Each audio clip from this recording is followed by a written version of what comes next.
గాయపడ్డ ఎస్ఐ విఠల్ ఆరోగ్య పరిస్థితి నిలకడగా ఉన్నట్టుగా తెలుస్తోంది. పోలీసులు కేసు నమోదు చేశారు. కానిస్టేబుల్ ప్రమోద్ చనిపోవడంతో ఆయన కుటుంబం పూర్తిగా శోకంలో మునిగిపోయిన పరిస్థితి. డ్యూటీకి వెళ్లిన భర్త, తండ్రి విగత జీవిగా తిరిగి రావడంతో ఆ కుటుంబం చాలా బాధలో కూరుకుపోయింది.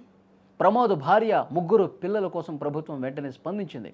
ప్రమోద్ భార్యకు ప్రభుత్వ ఉద్యోగం కల్పిస్తామని చెప్పారు. 3 పిల్లల చదువుకయ్యే పూర్తి బాధ్యత పోలీసు శాఖే తీసుకుంటుందని కూడా చెప్పారు. ప్రస్తుతానికి దారుణానికి సంబంధించిన ఆ పాత నేరగాడు పొడిచినటువంటి రియాజ్, ఆ దుర్మార్గుడు మహారాష్ట్రకు పారిపోయినట్టుగా తెలుస్తోంది. అతడి కోసం పోలీసులు 3 బృందాలుగా ఏర్పడి గాలిస్తూ ఉన్నారు. పోలీసులు ఏకంగా కొన్ని బృందాలు, 3 బృందాలేమో మహారాష్ట్రకు వెళ్ళాయి, ఇంకా చుట్టుపక్కల కూడా కొన్ని బృందాలు గాలిస్తూ ఉన్నాయి. మొత్తం 9 బృందాలు అతని కోసం ప్రత్యేకంగా గాలిస్తున్నటువంటి పరిస్థితి ఉంది.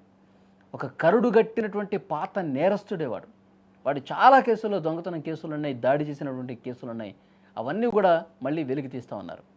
ఈ బృందాలు ముమ్మరంగా గాలిస్తూ చేస్తున్నాయి, కానీ ఇంతవరకు మనకు అందినటువంటి ఇన్ఫర్మేషన్ ఇంకా వెతుకుతూనే ఉన్నారు, కానీ వాడి జాడ కనిపించలేదు.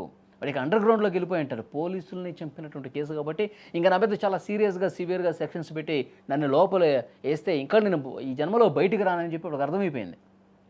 అందుకే వెళ్ళిపోయాడు, ఎక్కడో అండర్ గ్రౌండ్లో దాక్కున్నట్టున్నాడు. ఏదేమైనా సరే పోలీసులు చాలా సీరియస్గా ఈ కేసును హ్యాండిల్ చేస్తూ ఉన్నారు. 9 బృందాలు వాడి కోసం గాలిస్తున్నామంటే పోలీసులు ఎంత సీరియస్గా ఫోకస్ పెట్టారో అర్థమవుతుంది. వాడు ఎక్కడ దాక్కున్నా, ఏ అండర్ గ్రౌండ్లో ఉన్నా వెతికి పట్టుకుంటాం, కొన్ని గంటల్లోనే వాడిని పట్టుకుని వాడు ఆట కట్టిస్తామని కూడా పోలీసులు చెప్తున్నారు. సో చూద్దాం నెక్స్ట్ ఏం జరగబోతుందని.